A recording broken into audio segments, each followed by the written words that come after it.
हाँ तो बच्चों चलो जल्दी से सभी लोग अपनी कॉपियां निकाल कर मेरी टेबल पर रख दो। सबने होमवर्क तो किया है ना? हाँ मैडम जी, हम सब ने तो किया है, लेकिन ये शामू ये होमवर्क करके नहीं लाया। अरे पर ऐसा क्यों? श्यामू क्या बात है, होमवर्क क्यों नहीं किया? जल्दी बोलो। श्यामू चुप रहा। ये देखकर मेघा मैडम को गुस्सा आ गया और उन्होंने श्यामू को सजा देने के लिए जैसे ही उसका हाथ पकड़ा तो वो चौंक गई और श्यामू से बोली, अरे श्यामू तुम्हारे हाथों को क्या हुआ? ये कपड़ा क्यों बांध कर रखा है? मैडम जी मैं बताऊं? नहीं तुम चुप रहो सुमित, मैं श्यामू से पूछ रही हूँ। श्यामू बताओ बेटा ये क्या हुआ?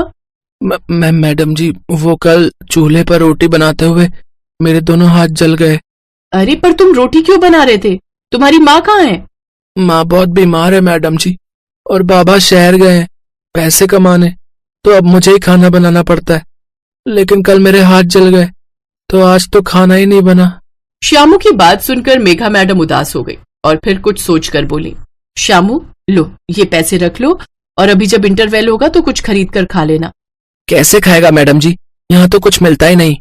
उस बच्चे की बात सही थी। असल में ये सरकारी स्कूल एक बहुत ही पिछड़े हुए गांव जसौदापुर में था, जहाँ खरीदारी के लिए लोगों को काफी दूर एक कस्बे में जाना पड़ता था। तो ऐसे में स्कूल के आसपास कोई कैंटीन या दुकान के होने का तो सवाल ही नहीं उठता था।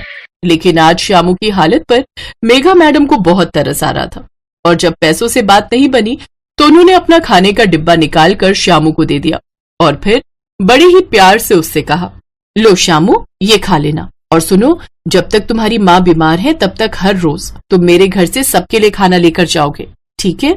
मेघा की बात सुनकर श्यामू का चेहरा खिल उठा। तभी कुछ देर बाद स्कूल का चपरासी वहां आकर बोला, मैडम जी प्रिंसिपल साहब ने बुलाया आपको। अब मैं क्लास के बाद आकर उनसे मिलती हूँ। नहीं मैडम जी, साहब बहुत गुस्से में, अभी के अभी बुलाया। पर मैं अभी क्लास ले रही हूँ ना। मेघा ने ये कहकर उस चपरासी को वहां से वापस भेज दिया और फिर करीब 2 महीनों के बाद, हाँ तो श्यामू संज्ञा और सर्वनाम की परिभाषा हो गई? जी मैडम जी हो गई। और सुमित तुमने पहाड़े लिख लिए? हाँ मैडम जी। अच्छी बात है, स्कूल की छुट्टी भी होने वाली है तो अभी मेरा ध्यान बच्चों पर होगा, तब तक तुम दोनों होमवर्क कर लो, ठीक है? मैडम जी हम भी आपकी मदद करें मैगी बनाने में? नहीं नहीं, तुम अपनी पढ़ाई पर ध्यान दो श्यामू, ये सब मैं संभाल लूंगी। ये बहुत अजीब था कि अच्छी खासी सैलरी पाने वाली एक सरकारी स्कूल टीचर इतनी मजबूर हो गई कि उसे अपने गुजारे के लिए मैगी का ठेला चलाना पड़ रहा था। ये सच था, मेघा को नौकरी से निकाल दिया गया था और वो उसी स्कूल के बाहर मैगी का ठेला चला रही थी जहाँ स्कूल के इंटरवेल और छुट्टी के वक्त बच्चों की भीड़ लग जाया करती थी। मैडम जी मुझे एक मैगी चाहिए। मैडम जी मुझे भी। मैडम जी मुझे तो 3 प्लेट मैगी चाहिए। अच्छा, और तीनों प्लेट तुम ही खाओगे क्या? नहीं मैडम जी, एक मेरी, एक कन्हैया की और एक गौरी के लिए। तब ठीक है। ये कहकर मेघा फटाफट सभी बच्चों को मैगी की प्लेट्स पकड़ाने लगी जो उसने पहले से ही बनाकर रखी हुई थी। चंद मिनटों में ही मेघा की बनाई हुई सारी मैगी खत्म हो गई और ठीक उसी वक्त एक कार मेघा के ठेले के पास आकर रुकी और उसमें से एक आदमी बाहर निकला। एक प्लेट मैगी मिल सकती है क्या? सॉरी सर, आपको थोड़ा सा वेट करना पड़ेगा, बस 2 मिनट में बन जाएगी। अरे नो प्रॉब्लम, आप आराम से बनाइए, मैं वेट कर रहा हूँ। उस आदमी का नाम अभिलाष था जो मेघा को मैगी बनाते हुए बड़े गौर से देख रहा था। तभी उसकी नजर पास ही बैठे उन बच्चों पर पड़ी जिन्हें अपने काम के साथ साथ मेघा पढ़ा भी रही थी। ये देखकर अभिलाष ने मेघा से पूछा, ये बच्चे स्कूल नहीं जाते क्या? जाते थे, लेकिन जब से नए मास्टर जी आए तब से स्कूल में पढ़ाई नहीं होती, बस इसीलिए अब हम मैडम जी से पढ़ने आते हैं। सुमित चुप हो जाओ और अपना काम करो। अब सर ये लीजिए आपकी मैगी। मेघा ने जिस तरह सुमित को डांटा था वो देखकर अभिलाष की आगे कुछ भी पूछने की हिम्मत नहीं हुई। उसने चुपचाप मैगी खाई और फिर मेघा को पैसे देकर वहां से चला गया। मेघा ये देखकर चौंक गई कि अभिलाष की गाड़ी वहां से सीधा स्कूल के अंदर गई और फिर यहाँ सब कुछ ठीक है सर, बल्कि एकदम बढ़िया है। आपको जरूर किसी से गलत इन्फॉर्मेशन मिली है।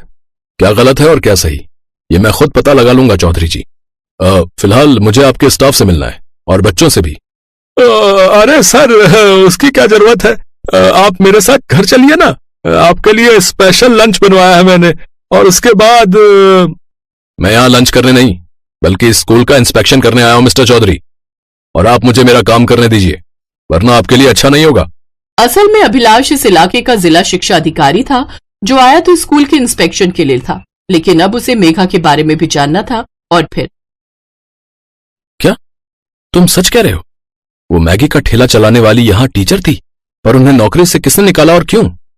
मेघा मैडम को परेशान तो काफी समय से किया जा रहा था साहब, पर उस दिन तो हद ही हो गई। जी सर, आपने मुझे बुलाया था। बुलाया तो आधे घंटे पहले था, पर तुम अब आई हो, हैं? तुम्हारा यही इनडिसिप्लिन तुम्हारी नौकरी खाएगा, मैं बता रहा हूं तुम्हें। हाँ सर, वो मेरा क्लास लेने का टाइम था। अगर मैं बच्चों को छोड़कर यहाँ आती तो मेरे हिसाब से वो इनडिसिप्लिन होता। एनीवे, आपको मुझसे कुछ कहना था? कह तो बहुत समय से रहा हूं, पर तुम सुनती कहाँ हो। देखो मेघा, सीधी तरह मान जाओ और ट्रांसफर ले लो, वरना। मैं भी आपसे कई बार कह चुकी हूँ सर कि मैं यहाँ से कहीं नहीं जाऊंगी। आपको अपने रिश्तेदार को यहाँ लाना है तो किसी और तरह से लाइए। यहाँ के बच्चों को मेरी जरूरत है और मैं उन्हें छोड़कर कहीं नहीं जाऊंगी। मेघा मैडम नहीं मानी और फिर प्रिंसिपल साहब ने मेघा मैडम पर चोरी का इल्जाम लगाकर उन्हें नौकरी से निकाल दिया। अरे पर ऐसे कैसे? चोरी का कोई सबूत भी तो होना चाहिए ना। और मेघा ने इस सब की शिकायत क्यों नहीं की? कैसे करती? प्रिंसिपल साहब ने बड़ा दिमाग लगाया था। स्कूल से कंप्यूटर खुद चोरी करवाकर रात के वक्त जो है मेघा मैडम के घर रखवा दिए, और तो और गांव के कुछ लोगों को पैसे खिलाकर मेघा मैडम के खिलाफ गवाही भी दिलवा दी। अब आप ही बताइए साहब, बेचारी मेघा मैडम क्या करती। लेकिन उनका दिल देखिए, इतना सब कुछ होने पर भी वो इस गांव को और यहाँ के बच्चों को छोड़कर नहीं गई। बच्चों को खाने पीने की परेशानी ना हो, इसके लिए खुद मैगी का ठेला लगा लिया, और गांव के गरीब बच्चों को मुफ्त में पढ़ाते भी हैं वो। सारी सच्चाई जानकर अभिलाष को मेघा के लिए बहुत बुरा लगा। उसने मेघा के मामले में खुद से पड़ताल की और फिर ठीक एक हफ्ते के बाद। मिस मेघा, आज से आप इस स्कूल के प्रिंसिपल हैं। मिस्टर चौधरी और उनके रिश्तेदार अब सस्पेंडेड हैं, तो अब से आप वो मैगी का ठेला छोड़कर इस स्कूल को संभालिए। आपने मेरे लिए जो कुछ किया उसके लिए थैंक्स, बट सर मैं चाहती हूँ कि मेरा मैगी का ठेला बंद ना किया जाए, क्योंकि मेरे साथ साथ बच्चों को उसकी भी जरूरत है। मैं उस ठेले को स्कूल के अंदर लाकर स्कूल की कैंटीन के रूप में चलाना चाहती हूँ सर। अभिलाष ने मुस्कुराकर मेघा को हाँ कहा और इसी के साथ मेघा पूरे गांव में मैगी वाली मैडम के नाम से मशहूर हो गई, जो अब अपने स्कूल और वहां के बच्चों का सुनहरा भविष्य लिखने के लिए बिल्कुल तैयार थी।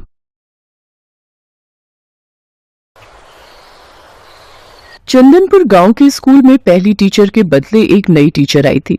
सब बच्चे अपनी पहली टीचर अनीता को बहुत पसंद करते थे। अनीता का स्वभाव भी उन बच्चों के साथ बहुत अच्छा था, पर अपनी कुछ फैमिली प्रॉब्लम्स के कारण अनीता को वापस अपने शहर जाना पड़ा। नई टीचर का पहला दिन था। बच्चे लाइन लगाकर खड़े थे। हाँ, तो मेरा नाम है मंजुलिका। क्या नाम है मेरा? सभी बच्चे मंजुलिका का नाम दोहराते हैं। उनमें से एक बच्ची निशा नाम ठीक से नहीं ले पा रही थी। ए इधर आ लड़की, क्या नाम बुलाया तूने मेरा? मंजुलिका। निशा के ऐसा कहते ही सारे बच्चे जोर से हंस पड़े।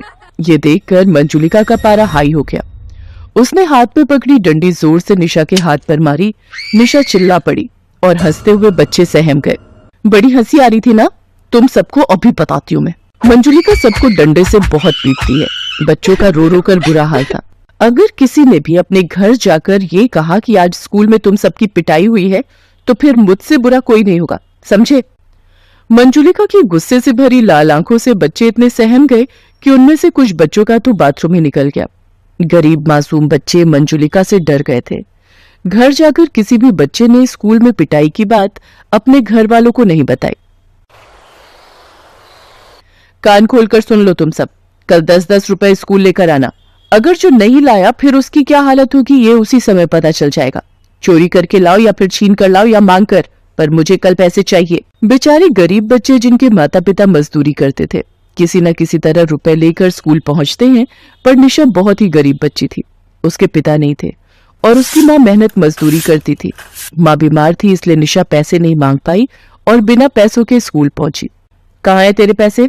तुझे बोला था ना कि आज पैसे लेकर आने हैं, तो क्यों नहीं लाई? टीचर, मेरी माँ की तबीयत ठीक नहीं है, घर में पैसे नहीं थे, माँ मजदूरी पर नहीं गई। मैंने माँ को बोला था, पर माँ ने कहा कि वो आज नहीं दे सकती, 1-2 दिन बाद दे देंगी। मैं आपको 1-2 दिन तक दे दूंगी टीचर जी। चल फिर ठीक है, जब तक तू मुझे पैसे लाकर नहीं देती तू पूरा दिन धूप में खड़ी रहेगी। जा वहां धूप में जाकर खड़ी हो जा। मैडम जी, छोटी बच्ची है, माफ कर दो ना, बेचारी गरीब है। तुझे बड़ा तरस आ रहा है? करूं तेरे खिलाफ रिपोर्ट? अभी तेरे को स्कूल से निकाल देंगे। बोल दूंगी तेरा काम ठीक नहीं है। तू इस स्कूल के बच्चों पर अत्याचार करता है। बोल चौधरी साहब को जाकर बोल दूं, क्योंकि तू ठहरा अनपढ़, तेरी बात तो कोई नहीं मानेगा, पर मैं तो पढ़ी लिखी हूँ, मेरी बात यहाँ पर सब सच मानेंगे। चल जा, अब मेरे लिए गरम गरम चाय लेकर आ। बेचारा गरीब चपरासी भी उस अत्याचारी टीचर मंजुलिका के खिलाफ कुछ नहीं कर सकता था।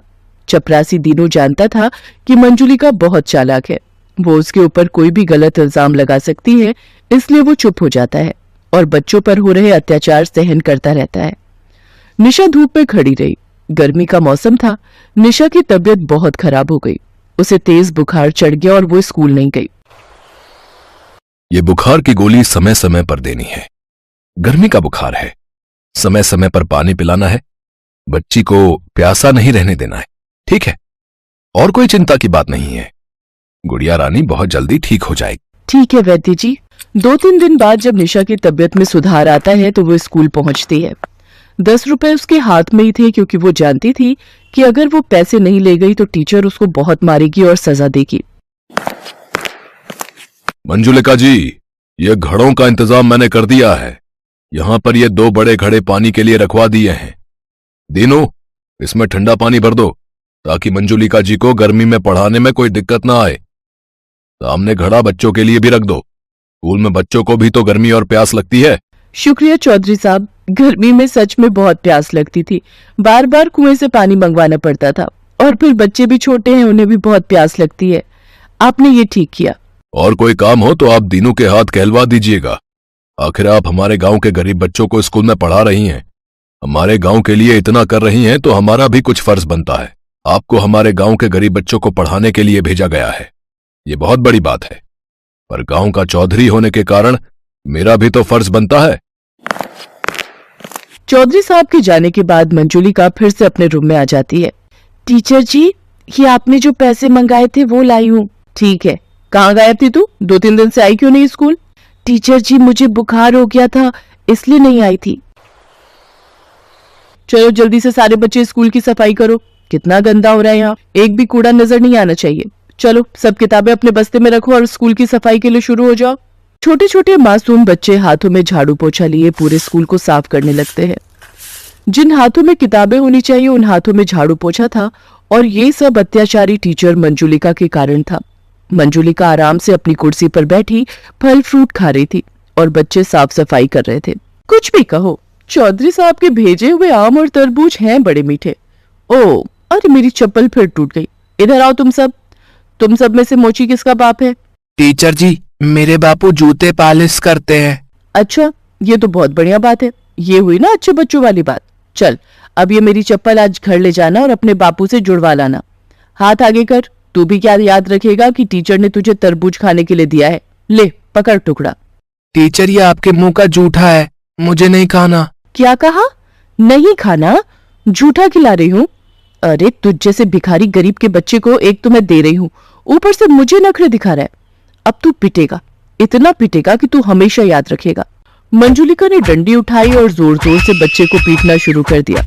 बच्चा रोता रहा, चिल्लाता रहा, पर मंजुलिका ने उसकी दर्द भरी चीख नहीं सुनी। बच्चा दर्द से करा रहा था। गलती हो गई, छोड़ दो टीचर जी, माफ कर दो। किसी तरह चपरासी दीनू उस बच्चे को मंजुलिका से छुड़वा लेता है, पर दीनू बहुत परेशान हो चुका था। मंजुलिका ने हद पार कर दी थी। उसे समझ ही नहीं आ रहा था कि वो किस तरह से मंजुलिका की सच्चाई चौधरी और गांव के सब लोगों को बताए। बच्चे भी बहुत डरे हुए थे। और फिर एक सुबह, अरे आज दूसरे घड़े में तो पानी ही नहीं है, बहुत प्यास लग रही है। वो दूसरे घड़े में देखते हैं, शायद उसमें पानी होगा। दोनों बच्चियां दूसरे घड़े से पानी लेने के लिए जाने लगती हैं, पर जैसे ही निशा घड़े को हाथ लगाने लगती है, अचानक से मंजुलिका वहां आ जाती है और निशा का गला दबा देती है। टीचर जी, छोड़ो मेरा गला, दुख रहा है, मेरा दम घुट रहा है। मेरे से बिना पूछे गरीब भिखारन अछूत घड़े को हाथ लगाती है, आज तेरी खैर नहीं। तभी दीनू के साथ गांव के चौधरी साहब और बाकी गांव वाले भी आ जाते हैं, जिनमें निशा की माँ भी होती है। छोड़ो उस लड़की को, छोड़ो उसे। चौधरी साहब, अब आप? अरे मैं तो। तभी निशा की माँ मंजुलिका को जोरदार थप्पड़ लगाती है। निशा अपनी माँ से लिपट कर रोने लगती है। माँ, ये टीचर बहुत गंदी है, हमें बहुत मारती है माँ। मेरी बच्ची। ललन, इंस्पेक्टर साहब को फोन मिला। इस टीचर को कड़ी से कड़ी सजा होगी। माफ कर दीजिए चौधरी साहब, आइंदा ऐसा नहीं करूंगी। चौधरी साहब, कब से सोच रहा था कि इस अत्याचारी टीचर की शिकायत करूं।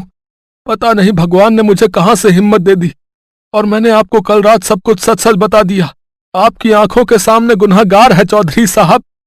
इन गरीब मासूम बच्चों पर बहुत अत्याचार हुआ है। कहते कहते दीनू रो पड़ता है। आज उसने हिम्मत की और गांव के गरीब बच्चों को एक अत्याचारी टीचर से मुक्ति दिला दी। मंजुलिका को सजा हो जाती है और उसके सारे सर्टिफिकेट छीन लिए जाते हैं। उसके क्रूर और अत्याचारी स्वभाव के कारण आज उससे एक टीचर का पद छिन जाता है। सबके आग्रह करने पर फिर से बच्चों की प्रिय टीचर अनीता को वापस बुला लिया जाता है। अनीता भी जब बच्चों के साथ हुए अत्याचार के बारे में